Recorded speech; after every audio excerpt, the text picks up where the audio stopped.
안녕하세요. 4월이 아빠입니다. 오늘 리뷰해볼 작품은 러시아의 작가 도스토옙스키의 1880년작 까라마조프가의 형제들입니다. 오늘의 작품 까라마조프가의 형제들은 작가 도스토옙스키가 평생에 걸쳐서 증명하려고 했던 영혼의 구제란 무엇인가를 파헤치고자 평생을 숙고해온 종교적, 철학적 성찰과 그의 작가적 역량을 집대성한 작품입니다. 아버지 살해라는 소재를 이용해서 범죄 소설의 틀에서 이야기를 담았고요. 작품에 등장하는 세 형제를 각각 정념, 이성, 신앙에 대변하는 인물로 등장을 시켜서 그들을 통해서 자유, 믿음, 사랑, 악, 인류애와 구원의 문제를 다루고 있습니다. 작가가 세상을 떠나기 3개월 전에 발표된 작품으로 유작으로 볼 수 있는 작품이자 그의 5대 장편에 해당하는 작품입니다. 여기서 5대 장편이라고 하면 죄와 벌, 백치, 악령, 미성년, 까라마조프가의 형제들을 얘기합니다. 작가를 소개하겠습니다. 이름 표도르 미하일로비치 도스토옙스키. 1821년 모스크바에서 7남매의 차남으로 태어났습니다. 아버지가 귀족 가문 출신이었음에도 당시 러시아에서 중인 계급에 해당하는 의사라는 직업을 가졌었기에 경제적으로는 넉넉지 못한 삶을 살았습니다. 1846년에 첫 작품인 가난한 사람들로 문단에 데뷔를 했고요. 이후에 1866년 죄와 벌을 완성했습니다. 이후 1867년부터 외국에 거주를 하면서 백치, 악령 등을 썼고요. 1874년 미성년을 발표해서 큰 돈을 벌었다고 합니다. 도스토옙스키는 집안의 가난과 자신의 도박벽 때문에 늘 돈이 궁한 사람이었다고 하는데요. 덕분에 출판사에다 선금을 받고 출판권을 우선 넘긴 뒤에 작품을 집필하는 일반적이지 않은 계약도 자주 맺었다고 하는데요. 이것은 그가 수정이나 퇴고를 하지 않기로 유명해진 이유가 되기도 했고요. 대체로 긴 작품을 집필한 이유가 되기도 했습니다. 당시 러시아에서는요, 글자 수로 원고료를 계산했다고 합니다. 이후 1880년 건강이 안 좋아진 그는 오늘의 작품인 까라마조프가의 형제들을 집필을 겨우겨우 마쳤고요. 이듬해 1881년 세상을 떠났어요. 이제 줄거리를 알아보겠습니다. 이 작품의 무대는요, 러시아의 지방 도시입니다. 무력과 성욕의 화신인 아버지 표도르 까라마조프가 등장을 하는데요. 표도르는 고리대금업을 통해서 재산을 모은 인물로 경박하고 탐욕스러운 스타일입니다. 표도르는요, 공식적인 결혼은 2번을 했지만 실제로는 3명의 여자 사이에서 4명의 자식을 두고 있습니다. 이제 그 자식들을 소개하겠습니다. 장남 드미트리는 방탕한 행동을 거듭하지만 정열과 순수함을 가진 인물입니다. 아버지인 표도르와 가장 많이 닮은 자식입니다. 이 드미트리는 하인의 손에서 키워졌고요. 지금은 장교가 됐어요.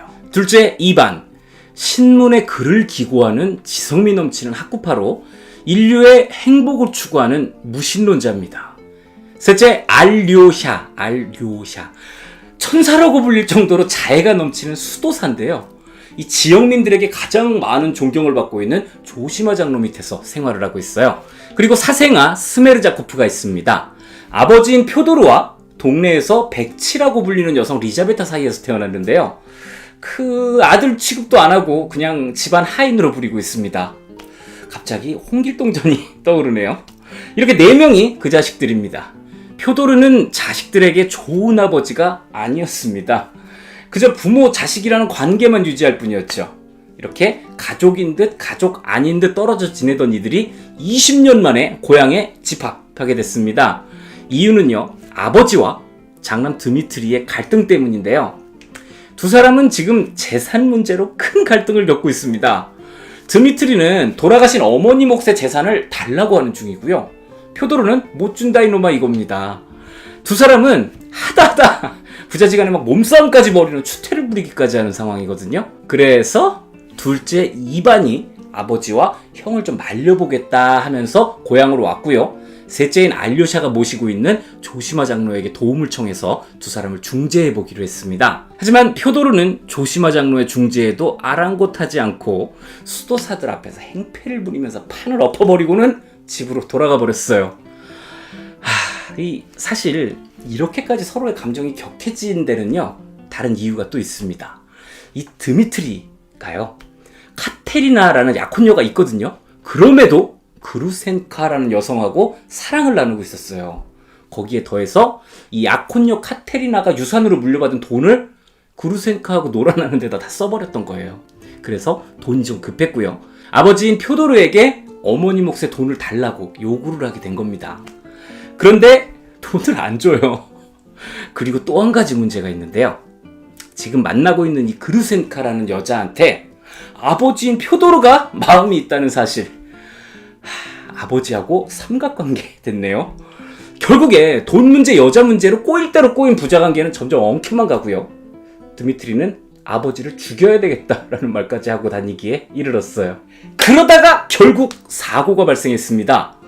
아버지인 표도르가 누군가에게 살해당한 채 발견됐죠. 누가 죽인 걸까요? 드미트리는 굉장히 흥분해 있기는 했지만 아버지를 죽이지는 않았습니다. 범인은 바로 스메르자코프였어요. 그는 서자로서의 삶이 괴로웠고 그간 표도르가 자신을 대하는 행동에 분노하고 있었습니다. 그러던 중에 똑똑한 무신론자인 둘째 아들 이반의 생각을 듣고는 그 의견에 취해서 표도르를 살해하고 말았어요. 이 둘째 이반은요, 신이 없다면 모든 것은 용서된다라는 무신론을 주장을 했고요. 스메르자코프는 그 말에 그냥 탄력을 받았던 거죠. 하지만 범인을 찾는 과정에서 진범인 스메르자코프는 알리바이가 입증이 돼서 용의선상에서 벗어났고요. 결국 장남 드미트리가 범인으로 지목됐습니다. 지금까지 상황을 보면 빼박이죠. 이제 둘째 이반은 진범이 스메르자코프이고 자신의 무신론 주장의 영향으로 아버지를 살해했다는 것을 알게 됩니다. 이반은 진실을 밝히고 벌을 주겠다라고 마음을 먹었죠. 하지만 그날 밤 스메르자코프는 자살을 해버렸어요. 얼마 후 드미트리의 재판이 열렸습니다. 땅땅땅. 두 명의 동생과 아버지와 삼각관계에 놓였던 그루센카는 드미트리의 무죄를 주장했습니다.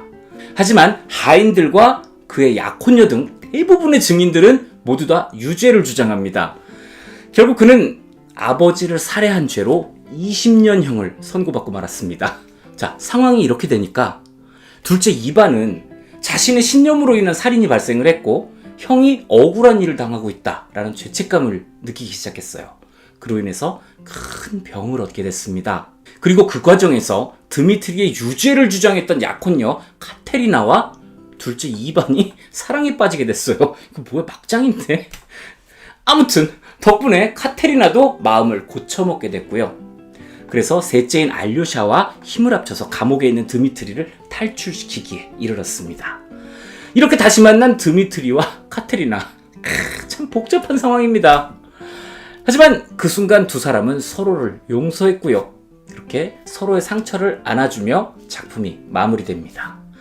여기까지가 오늘의 작품 까라마조프가의 형제들 줄거리였습니다. 광고 한 편 보고 와서 작품에 대해서 조금만 더 얘기 나눠볼게요. 안 나올 수도 있어요. 오늘의 작품 까라마조프가의 형제들은 저주받은 가족의 갈등이라는 외적인 스토리를 가지고 있지만 내적인 이야기는 다릅니다. 신, 선악, 행복 등을 둘러싸고 이야기가 진행되고 있잖아요. 이 내용 중에서 스메르자코프가 아버지 표도르를 죽이는 데 있어서 가장 큰 역할을 했다고 볼 수 있는 둘째 이반의 무신론적 사상, 요거를 한번 이야기를 해볼게요. 이 사상을 조금 더 구체적으로 이해하기 위해서는 대신문관 이야기를 알 필요가 있습니다. 이 작품 안에서도 수도사인 셋째 알료샤 또한 둘째 이반의 대신문관 이야기를 듣고 고통에 빠지게 될 정도로 큰 영향력을 가진 이야기입니다. 대신문관이라는 사람은 15세기, 즉 가톨릭 교단에서 무시무시한 이단 신문이 행해지던 시대의 인물입니다. 그는 세비야에 재림한 예수를 잡아와서 대체 뭐 하려고 재림을 했습니까? 라고 따지기 시작을 하거든요. 이미 당신은 교회에다 모든 권한을 넘겨줬으니까 더 이상은 이 땅의 문제에 간섭하지 말라, 이런 의미였어요. 또 신약 성서에 쓰여있는 내용을 두고 예수를 몰아세우기도 합니다. 신약 성서에 따르면 악마가 예수에게 3가지 제안을 했죠. 돌을 빵으로 변하게 해라. 맨 꼭대기에서 뛰어내려라. 내 발밑에 무릎을 꿇으면 지상의 모든 왕국과 영광을 주리라. 맞나? 그렇지만 예수는 이 제안을 모두 다 거절했습니다. 이에 대신문관은 인간은 양심의 자유와 같은 무거운 질 많은 존재가 아니다. 인간은 자신의 자유를 갈구하지만 막상 빵을 주는 상대를 찾으면 그 상대의 발밑에 넓적 절하기를 바란다. 라고 말을 하면서 악마의 제안을 예수가 거절했다라는 이 행동을 아주 격렬하게 비판을 합니다. 하지만 예수는 그의 날카로운 지적에도 아무런 반론을 하지 않고 침묵만 지킬 뿐이었죠. 알료샤는 이반의 대신문관 이야기를 듣고 나서는 충격을 받아서 엄청난 정신적 타격을 받게 됩니다. 자, 그러면 이 대신문관 이야기와 오늘의 작품을 연결 지어보죠. 이 대신문관은 둘째 이반하고 연결이 가능합니다. 그리고 예수는 셋째 알료샤와 연결을 할 수가 있겠어요.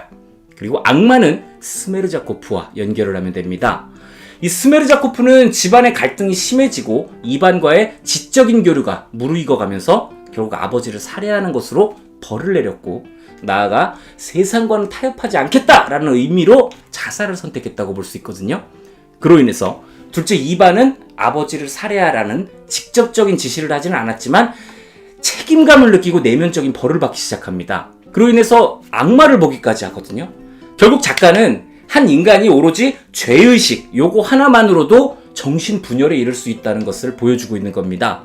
이렇듯이 작가의 주제의식은 심리적이고 형이상학적인 차원과 맞물려서 궁극적으로는 종교적인 차원에서의 총체적인 화합을 지향하고 있다라고 생각하면 좋겠어요. 그러면 이제 작품에 대한 해석이 왜 이렇게 애매하고 어렵기만 한 것인가를 생각해 보시자고요. 이유는요, 작가가 결말을 짓지 못하고 세상을 떠났기 때문입니다. 앞서서 이 작품을 작가의 유작으로 볼 수도 있다는 말을 했었잖아요.